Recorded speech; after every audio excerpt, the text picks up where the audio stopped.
ಕಳೆದ 72 ಗಂಟೆಗಳಲ್ಲಿ ಕನ್ನಡ ಚಲನಚಿತ್ರ ರಂಗದಲ್ಲಿ ಸುನಾಮಿಯೇ ಸೃಷ್ಟಿಯಾಗಿಬಿಟ್ಟಿದೆ. ಹುಬ್ಬಳ್ಳಿಯಲ್ಲಿ ಕಿಚ್ಚ ಸುದೀಪ್ ಸಿಡಿಸಿದಂತಹ ಬಾಂಬ್, ದಾವಣಗೆರೆಯಲ್ಲಿ ಮತ್ತೊಂದು ರೀತಿಯಲ್ಲಿ ಸ್ಫೋಟಗೊಂಡಿದೆ ವಿಜಯಲಕ್ಷ್ಮಿಯವರ ಮಾತಿನ ಬೆಂಕಿ. ಇದು ಸ್ಟಾರ್ ವಾರ್ ಯುದ್ಧ ಅಂತಾನೆ ಎಲ್ಲರೂ ಅಂದ್ಕೊಂಡಿದ್ರು. ಆದರೆ ಇದು ಕೇವಲ ಸ್ಟಾರ್ಗಳ ನಡುವಿನ ಯುದ್ಧ ಮಾತ್ರ ಅಲ್ಲ, ಅಭಿಮಾನಿಗಳ ನಡುವಿನ ಆಕ್ರೋಶದ ಕಟ್ಟೆ ಒಡೆಯೋದಕ್ಕೂ ಕೂಡ ಕಾರಣ ಆಗಿತ್ತು. ಹಾಗಾದ್ರೆ ಅಸಲಿಗೆ ಇದು ನಿಜಕ್ಕೂ ಸ್ಟಾರ್ ವಾರ ಅಥವಾ ಅದಕ್ಕಿಂತಲೂ ಮಿಗಿಲಾದದ್ದ? ಅದರ ಅಸಲಿ ಸತ್ಯ ಏನು? ಪೈರಸಿ ವಿಚಾರನ ಅಥವಾ ಬೇರೆಯದ್ದೇ ವಿಚಾರ ಇದೆಯಾ? ಹಾಗಾದ್ರೆ ಈ ಯುದ್ಧ ಯಾರ್ಯಾರ ನಡುವೆ, ಯುದ್ಧದ ಕತೆ ಏನು ಅನ್ನುವ ಕಂಪ್ಲೀಟ್ ಡೀಟೇಲ್ಸ್ ಇಲ್ಲಿದೆ. ಜರ್ನಿಯಲ್ಲಿ 25ಕ್ಕೆ ಥಿಯೇಟ್ರಲ್ಲಿ ಒಂದು ಸಿನಿಮಾ ಬಿಡುಗಡೆ ಆಗುತ್ತೆ. ಆದರೆ ಹೊರಗಡೆ ಒಂದು ಪಡೆ ಯುದ್ಧಕ್ಕೆ ರೆಡಿ ಆಗ್ತಾ ಇದೆ. ದರ್ಶನ್ ಅವರು ಇಲ್ಲದೆ ಇದ್ದಾಗ ಅವ್ರ ಬಗ್ಗೆ ಹಾಗೆ ಅವ್ರ ಫ್ಯಾನ್ಸ್ ಬಗ್ಗೆ ವೇದಿಕೆ ಮೇಲೆ ಹೋಗೋದು, ನಿಂತ್ಕೊಂಡು ಮಾತಾಡೋದು, ಚಾನೆಲ್ ಮೀಡಿಯಲ್ಲಿ ಕುತ್ಕೊಂಡು ಮಾತಾಡೋದು, ಹೊರ ಕುತ್ಕೊಂಡು ಮಾತಾಡೋದು ಎಲ್ಲ ಮಾಡ್ತಿದ್ದಾರೆ. ಬಿರುಗಾಳಿ, ಮಹಾ ಬಿರುಗಾಳಿ ಕನ್ನಡ ಚಿತ್ರರಂಗದಲ್ಲಿ ಕಿಚ್ಚು ಹೊತ್ತಿಸಿದ ಬಿರುಗಾಳಿ 24 ಗಂಟೆಯಲ್ಲಿ ಸೃಷ್ಟಿಸಿದ ಕಿಡಿ ಅಷ್ಟಿಷ್ಟಲ್ಲ. ಇಷ್ಟು ದಿನ ಕನ್ನಡ ನಟರ ನಡುವಿನ ಸ್ಟಾರ್ ವಾರ್ ಕಡಿಮೆಯಾಗಿತ್ತು. ಆದರೆ ಹುಬ್ಬಳ್ಳಿಯ ನೆಲದಲ್ಲಿ ನಿಂತು ಕಿಚ್ಚ ಸುದೀಪ್ ಆಡಿದ ಮಾತು ಮತ್ತೆ ಸ್ಟಾರ್ ವಾರ್ಗಳನ್ನ ನೆನಪಿಸಿತ್ತು. ಅಷ್ಟೇ ಅಲ್ಲ, ಸ್ಟಾರ್ ವಾರ್ ಅನ್ನೇ ಸೃಷ್ಟಿಸಿಬಿಟ್ಟಿತ್ತು. ಜರ್ನಿಯಲ್ಲಿ 25ಕ್ಕೆ ಥಿಯೇಟ್ರಲ್ಲಿ ಒಂದು ಸಿನಿಮಾ ಬಿಡುಗಡೆ ಆಗುತ್ತೆ. ಆದರೆ ಹೊರಗಡೆ ಒಂದು ಪಡೆ ಯುದ್ಧಕ್ಕೆ ರೆಡಿ ಆಗ್ತಾ ಇದೆ. ಈ ವೇದಿಕೆ ಮೇಲಿಂದ ಹೇಳ್ತಾ ಇದ್ದೀನಿ, ಯುದ್ಧಕ್ಕೆ ಸಿದ್ಧ. ಯಾಕಂದ್ರೆ ನಾವು ನಮ್ಮ ಮಾತಿಗೆ ಬದ್ಧ. ಅವಾಗ ಕಿಚ್ಚ ಸುದೀಪ್ ಎಂಥದ್ದೊಂದು ಮಾತಾಡಿದ್ರು, ಅತ್ತ ಹೊರಗಿನ ಪಡೆ ರೊಚ್ಚಿಗೆದ್ದಿತ್ತು. ಆದ್ರೆ ಕಿಚ್ಚ ಸುದೀಪ್ ಆಡಿದ ಹೊರಗಿನ ಪಡೆನೇ ಬೇರೆಯಾಗಿತ್ತು. ಯುದ್ಧ ಸಾರಿದ ಲೆಕ್ಕಾಚಾರನೇ ಬೇರೆಯಾಗಿತ್ತು. ಪರಿಸ್ಥಿತಿ ಹಿಂಗಿರಬೇಕಾದ್ರೇನೆ ಅದು ಸ್ಟಾರ್ ವಾರ್ ಆಗಿ ಬದಲಾಗಿ ಬಿಟ್ಟಿತ್ತು. ಅದು ಎಷ್ಟರ ಮಟ್ಟಿಗೆ ಅಂದ್ರೆ ದರ್ಶನ್ ಪತ್ನಿ ವಿಜಯಲಕ್ಷ್ಮಿ ಅಬ್ಬರಿಸೋ ತನಕ. ಕೆಲವೊಂದು ವ್ಯಕ್ತಿಗಳು ದರ್ಶನ್ ಅವರು ಇಲ್ಲದೆ ಇದ್ದಾಗ ಅವ್ರ ಬಗ್ಗೆ ಹಾಗೆ ಅವ್ರ ಫ್ಯಾನ್ಸ್ ಬಗ್ಗೆ ವೇದಿಕೆ ಮೇಲೆ ಹೋಗೋದು, ನಿಂತ್ಕೊಂಡು ಮಾತಾಡೋದು, ಚಾನೆಲ್ ಮೀಡಿಯಲ್ಲಿ ಕುತ್ಕೊಂಡು ಮಾತಾಡೋದು, ಹೊರ ಕುತ್ಕೊಂಡು ಮಾತಾಡೋದು ಎಲ್ಲ ಮಾಡ್ತಿದ್ದಾರೆ. ಅದೇ ಜನಗಳು ದರ್ಶನ್ ಅವರು ಇದ್ದಾಗ ಅವ್ರು ಬೆಂಗಳೂರಲ್ಲಿ ಇರ್ತಾರಾ ಇಲ್ವಾ ಅಂತಾನೆ ಗೊತ್ತಾಗಲ್ಲ, ಎಲ್ಲಿ ಮಾಯ ಆಗ್ತಾರೆ ಅಂತಾನೂ ಗೊತ್ತಾಗಲ್ಲ. ಅಂದ ಹಾಗೆ ಈ ಸ್ಟಾರ್ ವಾರ್ ಕಿಡಿ ಹೊತ್ತಿಕೊಂಡಿದ್ದು ಯಾಕೆ? ನಿಜಕ್ಕೂ ಕಿಚ್ಚ ಸುದೀಪ್ ಟಾರ್ಗೆಟ್ ಮಾಡಿದ್ದು ಯಾರನ್ನ? ಯುದ್ಧಕ್ಕೆ ನಾವು ರೆಡಿ ಅಂತ ಹೇಳಿದ್ದು ಯಾರಿಗೆ?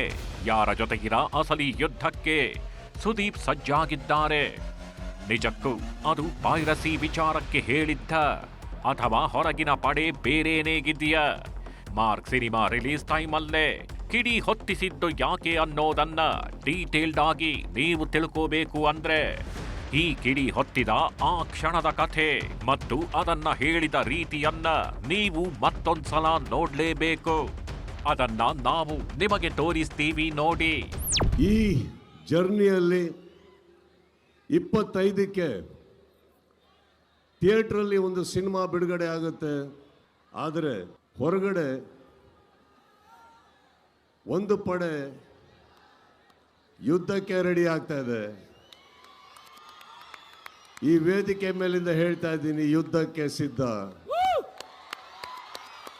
ಯಾಕಂದ್ರೆ ನಾವು ನಮ್ಮ ಮಾತಿಗೆ ಬದ್ಧ.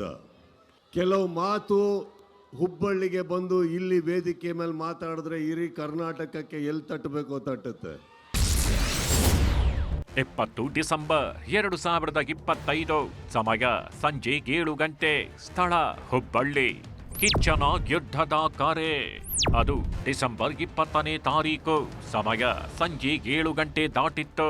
ಹುಬ್ಬಳ್ಳಿಯ ನೆಹರು ಮೈದಾನದಲ್ಲಿ ಮಾರ್ಕ್ ಚಿತ್ರದ ಪ್ರೀ ರಿಲೀಸ್ ಈವೆಂಟ್ ಇತ್ತು.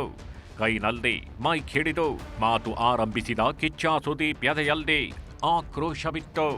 ಆ ಆಕ್ರೋಶದಲ್ಲದೆ ಆಡಿದ ಮಾತುಗಳು ಬರೀ ಮಾತುಗಳಾಗಿರ್ಲಿಲ್ಲ, ಬದಲಿಗೆ ವಾರ್ನಿಂಗ್ಗಳಾಗಿತ್ತು.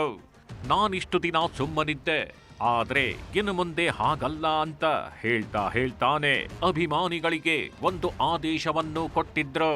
ಅದು ಅವರದೇ ಭಾಷೆಯಲ್ಲೇ. ಸೈಲೆಂಟ್ ಆಗಿರೋದು ಒಳ್ಳೇದೋ ಕೆಟ್ಟದೋ ಗೊತ್ತಿಲ್ಲ, ಆದರೆ ನಿಮಗಳಿಗೋಸ್ಕರ, ನನ್ನ ಸ್ನೇಹಿತರು ನೀವೆಲ್ಲ ಚೆನ್ನಾಗಿರ್ಬೇಕು ಅನ್ನೋ ಒಂದೇ ಒಂದು ಕಾರಣಕ್ಕೋಸ್ಕರ ನಾವೆಲ್ಲರೂ ಒಳ್ಳೆಯ ಹೆಸರಲ್ಲಿ ಇರಬೇಕು ಅನ್ನೋ ಒಂದೇ ಕಾರಣಕ್ಕೆ ನಾನು ಬಾಯಿ ಎಲ್ಲದನ್ನು ಮುಚ್ಕೊಂಡಿದ್ದೆ ಹೊರತು ಬಾಯಿ ಇಲ್ಲ ಅಂತಲ್ಲ.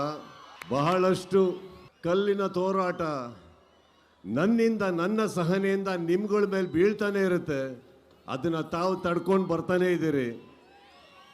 ಈಗ ಹೇಳ್ತಾ ಇದ್ದೀನಿ, ತಡೆಯೋ ತನಕ ತಡೀರಿ, ಮಾತಾಡೋ ಟೈಮಲ್ಲಿ ಮಾತಾಡಿ. ಎಸ್, ತಾಳ್ಮೆಗೂ ಒಂದು ಮಿತಿ ಇದೆ.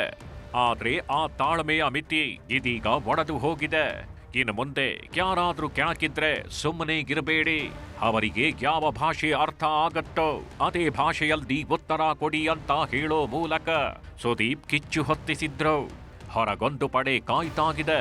ಅವರು ಯುದ್ಧಕ್ಕೆ ಸಜ್ಜಾಗಿದ್ದಾರೆ.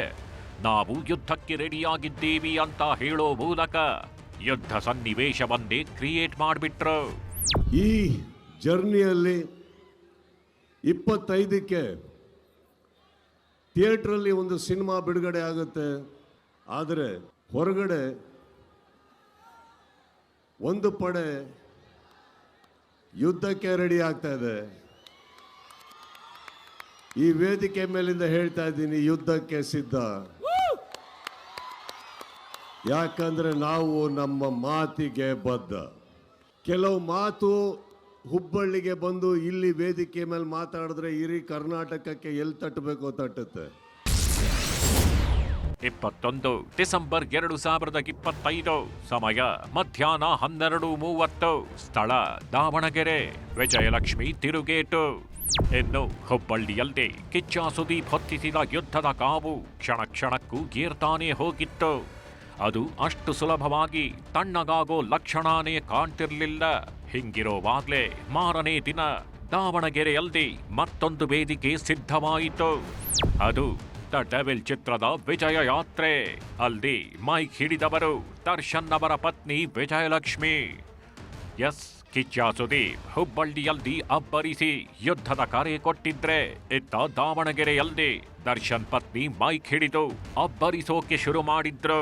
ಯಾರ ಹೆಸರನ್ನು ಹೇಳದೆ ಬಾಣ ಬಿಟ್ಟ ಕಿಚ್ಚ ಸುದೀಪ್ಗೆ ದಾವಣಗೆರೆಯ ಡೆವಿಲ್ನ ವಿಜಯ ಯಾತ್ರೆಯಲ್ಲಿ ದರ್ಶನ್ ಪತ್ನಿ ವಿಜಯಲಕ್ಷ್ಮಿ ಅವರದ್ದೇ ಸ್ಟೈಲಲ್ಲಿ ತಿರುಗೇಟು ಕೊಟ್ಟಿದ್ರು.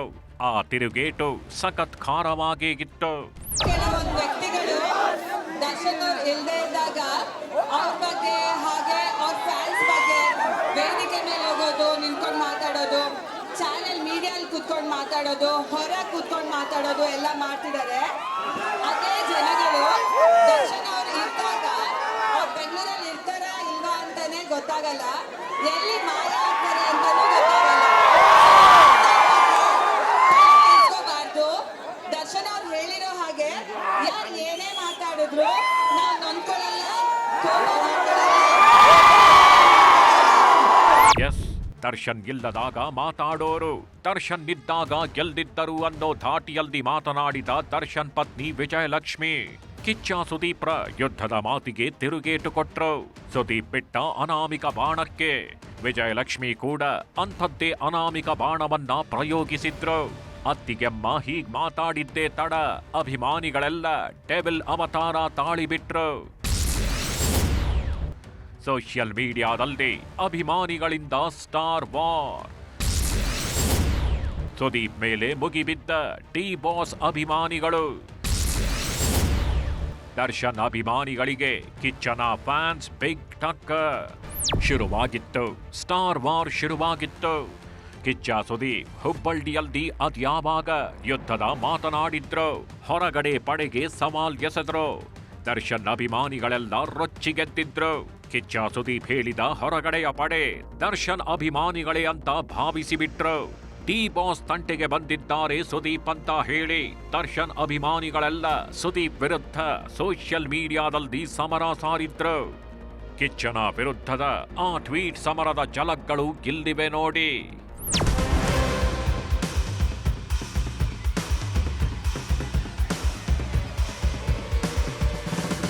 V stand with the boss ಅಂತ ದರ್ಶನ್ ಅಭಿಮಾನಿಗಳು ಅಬ್ಬರಿಸೋದಕ್ಕೆ ಶುರು ಮಾಡಿದ್ರು. ಬಾದ್ಶಾ ಸುದೀಪ್ ಅನ್ನೋ ಹ್ಯಾಶ್ಟ್ಯಾಗ್ನಲ್ಲಿ ಕಿಚ್ಚನ ಅಭಿಮಾನಿಗಳು ಟಕ್ಕರ್ ಕೊಡೋದಕ್ಕೆ ಶುರು ಮಾಡಿದ್ರು. ಹಿಂಗಾಗಿ ಸೋಷಿಯಲ್ ಮೀಡಿಯಾದಲ್ಲಿ ಫ್ಯಾನ್ಸ್ಗಳ ವಾರ್ ಶುರುವಾಗ್ಬಿಟ್ವು. ಮೊದಲಿಂದಾನು ಕಿಚ್ಚನ ಫ್ಯಾನ್ಸ್ ಮತ್ತು ದರ್ಶನ್ ಫ್ಯಾನ್ಸ್ ನಡುವೆ ಕಿಡಿ ಹೊತ್ತಿಕೊಳ್ತಾನೇಗಿತ್ತು. ಆದ್ರೀಗ ಸುದೀಪ್ ಯುದ್ಧದ ಮಾತಾಡಿದ್ರಿಂದ, ಹೊರಗಡೆಯ ಪಡೆಗೆ ವಾರ್ನಿಂಗ್ ಕೊಟ್ಟಿದ್ರಿಂದ ನಮ್ಮನ್ನೇ ಟಾರ್ಗೆಟ್ ಮಾಡಿದ್ದಾರೆ ಸುದೀಪ್ ಅಂತ ತಿಳಿದುಕೊಂಡು ಅಬ್ಬರಿಸಿ ಬೊಬ್ಬಿರಿದಿದ್ರು. 25 December 2025 mark cinema release. Sudeep ಮಾತು ಮಾರ್ಕ್ ಸಿನಿಮಾ ಮೇಲೆ ಎಫೆಕ್ಟ್ ಆಗತ್ತಾ? ಇನ್ನು ಮಾರ್ಕ್ ಸಿನಿಮಾ ಬಿಡುಗಡೆಗೆ ಕೇವಲ 3 ದಿನ ಮಾತ್ರ ಬಾಕಿ ಇದೆ. ಇದೇ ಡಿಸೆಂಬರ್ 25ರಂದು ಮಾರ್ಕ್ ಚಿತ್ರ ಬಿಡುಗಡೆಯಾಗಲಿದೆ. ಬಿಡುಗಡೆಗೂ ಮುನ್ನ ಕಿಚ್ಚ ಸುದೀಪ್ ಆಡಿದ ಯುದ್ಧದ ಮಾತು ಇದೀಗ ಫ್ಯಾನ್ಸ್ಗಳ ನಡುವಿನ ವಾರ್ಗೆ ಮುನ್ನುಡಿ ಬರೆದಿದೆ. ಪರಿಸ್ಥಿತಿ ಹಿಂಗೆ ಮುಂದುವರೆದ್ರೆ ಅದರ ಎಫೆಕ್ಟು ಸಿನಿಮಾ ಮೇಲೆ ಬಿದ್ದೇ ಬೀಳುತ್ತೆ ಅನ್ನೋದು ಎಲ್ಲರಿಗೂ ಗೊತ್ತಿದೆ. ಕನ್ನಡದ ಚಿತ್ರಗಳು ಸ್ಟಾರ್ ವಾರ್ಗಳಿಂದ ಬೇರೆ ಯಾವುದೋ ವಿಚಾರಗಳಿಂದ ಸೋತ್ರೆ ಅದು ನಿರ್ಮಾಪಕನಿಗೆ, ಕನ್ನಡಿಗರಿಗೆ ಅರಗಿಸಿಕೊಳ್ಳಲಾಗದ ವಿಚಾರ. ಹಿಂಗಾಗಿ ಇದಕ್ಕೆ ಯಾವಾಗ ಬ್ರೇಕ್ ಬೀಳುತ್ತೋ ಅಂತ ಎಲ್ಲರೂ ಕಾಯ್ತಾಗಿದ್ರು. ಹಿಂಗಿರಬೇಕಾದ್ರೇನೆ ಕಿಚ್ಚನ ಟೀಮಿಂದ ಬಂದಿತ್ತು ನೋಡಿ ಹೊಸದೊಂದು ಟ್ವಿಸ್ಟ್. ಹೊರಗಡೆ ಪಡೆ ಕಾಯ್ತಿದೆ. ಆ ಪಡೆ ದರ್ಶನ್ ಫ್ಯಾನ್ಸ್ ಅಲ್ಲ. ಮಾರ್ಕ್ ಸಿನಿಮಾ ಪೈರಸಿಗೆ ಹೊರಗೊಂದು ಪಡೆ ಕಾಯ್ತಿದ್ಯಂತೆ. ಪೈಲ್ವಾನ್ ಸಿನಿಮಾ ನುಂಗಿತ್ತು ಪೈರಸಿ, ಮಾರ್ಕ್ ಸಿನಿಮಾ ನುಂಗಲು ಬಿಡಲ್ಲ. ಕಿಚ್ಚ ಸುದೀಪ್ ಸಮರ ಸಾರಿದ್ದು ಪೈರಸಿ ಪಡೆಯ ವಿರುದ್ಧ ಅಂತೆ. ಇನ್ನು ಕಿಚ್ಚ ಸುದೀಪ್ ಯುದ್ಧದ ಮಾತಾಡಿದ್ದು ಇಡೀ ರಾಜ್ಯಾದ್ಯಂತ ಸ್ಯಾಂಡಲ್ವುಡ್ನಲ್ಲಿ ಕಿಡಿ ಹೊತ್ತಿಸಿತ್ತು. ದರ್ಶನ್ ಫ್ಯಾನ್ಸ್ಗಳು ಇದು ಡಿ ಬಾಸ್ಗೆ ಮತ್ತು ಡಿ ಬಾಸ್ ಫ್ಯಾನ್ಸ್ಗೆ ಆಡಿದ ಮಾತುಗಳು ಅಂತಾನೆ ಅಂದುಕೊಂಡಿದ್ರು. ಆದ್ರೆ ಅಸಲಿಗೆ ಕಿಚ್ಚ ಸುದೀಪ್ ಆಡಿದ ಮಾತುಗಳು ದರ್ಶನ್ಗಾಗ್ಲಿ, ದರ್ಶನ್ ಫ್ಯಾನ್ಸ್ಗಾಗ್ಲಿ ಅಲ್ಲ, ಬದಲಿಗೆ ಪೈರಸಿ ಮಾಡೋ ಕಳ್ಳ ಪಡೆಯನ್ನ ಗುರಿಯಾಗಿಸಿಕೊಂಡು ನಾವೆಲ್ಲರೂ ಸೇರಿ ಯುದ್ಧಕ್ಕೆ ರೆಡಿ ಆಗಬೇಕಾಗಿದೆ. ಚಿತ್ರರಂಗದ ಒಳಗನು ಹೊರಗನು. ಅಂದರೆ ಇವತ್ತು ನಾಳೆ ಫಿಲಿಮ್ ಮಾಡೋದೇ ದೊಡ್ಡ ಒಂದು ಸಾಹಸದ ಕೆಲಸ ಇದೆ. ಅಷ್ಟೆಲ್ಲ ಮಾಡಿದ ಮೇಲೂ ಈ ಪೈರಸಿ ವಿರುದ್ಧ ಹೋರಾಟ ಮಾಡೋದಲ್ಲ ದೊಡ್ಡದು. ಆ ಒಂದು ಯುದ್ಧಕ್ಕೆ ರೆಡಿ ಅಂತ ಅಣ್ಣ ಹೇಳಿದಾನೆ ಹೊರತಾಗಿ ಯಾರೋ ಒಬ್ಬರು ಸ್ಟಾರ್ ಬಗ್ಗೆನೂ ಅವರು ಮಾತಾಡಿಲ್ಲ, ಯಾರೇ ಒಂದು ಫಿಲಿಮ್ ಬಗ್ಗೆನೂ ಮಾತಾಡಿಲ್ಲ. ಎಸ್, ನಟ ಸುದೀಪ್ ಯುದ್ಧದ ಮಾತಾಡಿದ್ದು, ವಾರ್ನಿಂಗ್ ಕೊಟ್ಟಿದ್ದು ಪೈರಸಿ ಪಡೆಗೆ. ಕನ್ನಡ ಸಿನಿಮಾಗಳನ್ನ ಕದ್ದು ಪೈರಸಿ ಮಾಡಿ ಕನ್ನಡ ಚಿತ್ರಗಳಿಗೆ ನಷ್ಟ ಉಂಟು ಮಾಡ್ತಿರೋ ಪೈರಸಿ ಪಡೆಗೆ ಕಿಚ್ಚ ಸುದೀಪ್ ವಾರ್ನಿಂಗ್ ಕೊಟ್ಟಿದ್ರು. ಹೊರಗೊಂದು ಟೀಮ್ ಕಾಯ್ತಾಗಿದೆ, ಯುದ್ಧ ಮಾಡೋಕೆ ಕಾಯ್ತಿದೆ. ನಾವು ಯುದ್ಧಕ್ಕೆ ತಯಾರಾಗಿದ್ದೇವೆ ಅಂತ ಹೇಳಿದ್ದು ಪೈರಸಿ ಮಾಡೋರ ವಿರುದ್ಧ. ಮಾರ್ಕ್ ಸಿನಿಮಾ ರಿಲೀಸ್ ಆಗ್ತಿದೆ, ಅದನ್ನ ಪೈರಸಿ ಮಾಡೋದಕ್ಕೆ ಒಂದು ಪಡೆ ಕಾಯ್ತಾಗಿದೆ. ನಾವು ಆ ಪೈರಸಿ ವಿರುದ್ಧ ಯುದ್ಧ ಮಾಡೋಕೆ ನಿಂತಿದ್ದೇವೆ ಅನ್ನೋದು ಕಿಚ್ಚ ಸುದೀಪ್ ಮಾತಾಗಿತ್ತು. ಎಸ್, ಕಿಚ್ಚ ಸುದೀಪ್ ಹೊರಗೊಂದು ಪಡೆ ಕಾಯ್ತಿದೆ ಅಂತ ಅಂದಿದ್ದು ಪೈರಸಿ ಮಾಡೋ ಕಳ್ಳ ಪಡೆಗೆ. ಹಾಗಂತ ಸುದೀಪ್ ಆಪ್ತ ಬಳಗ ಹೇಳ್ತಾಗಿದೆ. ಸುದೀಪ್ ಈ ಸಲ ಪೈರಸಿ ಪಡೆಗೆ ಇಷ್ಟೊಂದು ಖಡಕ್ಕಾಗಿ ವಾರ್ನಿಂಗ್ ಕೊಡೋದಕ್ಕೂ ಒಂದು ಕಾರಣ ಆಗಿತ್ತು. ಪೈಲ್ವಾನ್ ಸಿನಿಮಾ ಟೈಮಲ್ಲಿ ಪೈರಸಿ ಕಾಟದಿಂದಾಗಿ ಹೊಡೆತ ಬಿದ್ದಿತ್ತು. ಅದನ್ನ ಮರೆಯೋದಕ್ಕೆ ಇಂದಿಗೂ ಚಿತ್ರತಂಡಕ್ಕೆ ಆಗಿಲ್ಲ. ಇನ್ನು ಕಿಚ್ಚ ಸುದೀಪ್ ಮಾತುಗಳು ಕೆಲವರಲ್ಲಿ ಕಿಡಿ ಹೊತ್ತಿಸ್ತಿದ್ದಂತೆ ನಟ ತನ್ವೀರ್ ಸಾಮಾಜಿಕ ಜಾಲತಾಣದಲ್ಲಿ ಒಂದು ಸ್ಟೇಟಸ್ ಹಾಕಿದ್ದಾರೆ. ದರ್ಶನ್ ಜೊತೆಗಿನ ಫೋಟೋ ಶೇರ್ ಮಾಡಿದ ತನ್ವೀರ್ ಕಾಡಿಗೆ ಒಬ್ಬನೇ ರಾಜ ಅಂತ ಸ್ಟೇಟಸ್ ಹಾಕಿದ್ದಾರೆ. ಇದರ ಅರ್ಥ ಕಿಚ್ಚ ಸುದೀಪ್ ಸಾರಿದ ಯುದ್ಧಕ್ಕೆ ರಾಜನ ಹೆಸರಲ್ಲಿ ತಿರುಗೇಟು ಕೊಟ್ಟರ ಧನ್ವೀರ್ ಅನ್ನೋ ಚರ್ಚೆಗಳು ಶುರುವಾಗಿವೆ. ಆಲ್ ಸೆಟ್, ಯುದ್ಧಕ್ಕೆ ರೆಡಿನಾ ಪೈಲ್ವಾನ್? ಇನ್ನು ಇಷ್ಟೆಲ್ಲ ಬೆಂಕಿ ಬಿರುಗಾಳಿಯ ಮಾತಿನ ಯುದ್ಧದಲ್ಲಿ ಕಿಚ್ಚ ಸುದೀಪ್ ಮತ್ತೊಂದು ಟ್ವೀಟ್ ಮಾಡಿದ್ದಾರೆ. ಆಲ್ ಸೆಟ್ ಅಂತ ಕೇಳುವ ಮೂಲಕ ಎಲ್ಲ ರೆಡಿ ಇದ್ದೀರಾ ಯುದ್ಧಕ್ಕೆ ಅಂತ ಕಿಚ್ಚ ಸುದೀಪ್ ಪ್ರಶ್ನೆ ಮಾಡಿದ್ದಾರೆ. ಇಷ್ಟೇ ಅಲ್ಲ, ಮಾರ್ಕ್ ಸಿನಿಮಾ ಇನ್ನೇನು 3 ದಿನದಲ್ಲಿ ಬಿಡುಗಡೆ ಆಗ್ತಿದೆ, ನಿಮ್ಮ ಸ್ಕ್ರೀನ್ ಸೆಲೆಕ್ಟ್ ಮಾಡ್ಕೊಳ್ಳಿ ಅಂತ ಹೇಳುವ ಮೂಲಕ ಪೈರಸಿ ಪಡೆಗೆ ಕಿಚ್ಚ ಸುದೀಪ್ ಪಂತಾಹ್ವಾನ ಕೊಟ್ಟಿದ್ದಾರೆ. ನೀವು ಯಾವುದೇ ಥಿಯೇಟರ್ನಲ್ಲಿ ಇರಿ, ಯಾವುದೇ ಸ್ಕ್ರೀನ್ ಅನ್ನ ಬೇಕಾದ್ರೂ ಸೆಲೆಕ್ಟ್ ಮಾಡ್ಕೊಳ್ಳಿ, ನಾವು ನಿಮ್ಮನ್ನ ಬಿಡೋದಿಲ್ಲ ಅಂತ ಪೈರಸಿ ಮಾಡೋರಿಗೆ ಟಾಂಗ್ ಕೊಟ್ಟರ ಸುದೀಪ್. ಕಿಚ್ಚ ಸುದೀಪ್ ಸಾರಿದ ಯುದ್ಧ ನಿಜಕ್ಕೂ ಪೈರಸಿ ವಿರುದ್ಧವೇ ಆಗಿದ್ದರೆ ಖಂಡಿತ ಎಲ್ಲರೂ ಮೆಚ್ಚುವಂಥದ್ದೇ.